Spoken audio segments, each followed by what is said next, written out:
Bonjour, chers élèves. Le but de cette capsule est de vous apprendre à quoi servent les diagrammes et comment distinguer sommairement 5 types de diagrammes. Tout d'abord, vous devez retenir que les diagrammes sont des représentations schématiques, c'est-à-dire sous forme de dessin, d'un ensemble de données. Leur principale utilité est de faciliter l'analyse des données. Par exemple, dans ce diagramme, peu importe le nombre de données qu'il représente, nous pouvons observer facilement que le choix bleu est le moins populaire et que le choix jaune représente plus de la moitié des données.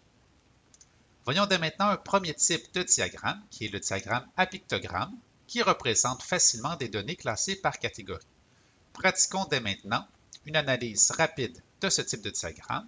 Alors, dans le diagramme à pictogramme, plus nous avons de pictogrammes, plus ça représente un grand nombre de données. Alors, dans cet exemple qui représente le nombre de fruits mangés en une semaine par 4 enseignants, nous observons facilement que Julie a mangé le plus de fruits et que Clément en a mangé le moins. Un prochain type de diagramme est le diagramme à bande, qui représente lui aussi facilement des données classées par catégorie, qui peuvent être souvent aussi les résultats d'un sondage. Dans cet exemple de diagramme à bande, plus la bande sera longue et plus elle représentera un grand nombre de données. Nous pouvons observer aussi que le jaune et le vert sont des choix aussi populaires puisqu'ils ont la même hauteur. Le prochain type de diagramme est le diagramme circulaire qui permet de comparer facilement les résultats d'un sondage, généralement en pourcentage.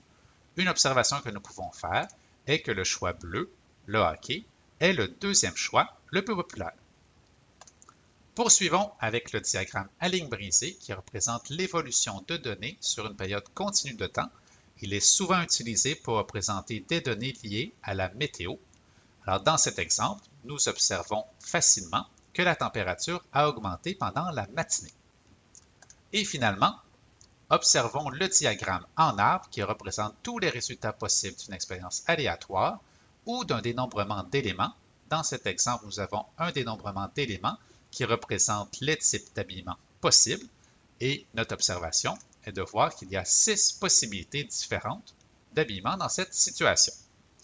Vous en savez maintenant plus sur les diagrammes, à quoi ils servent et comment distinguer sommairement 5 types de diagrammes.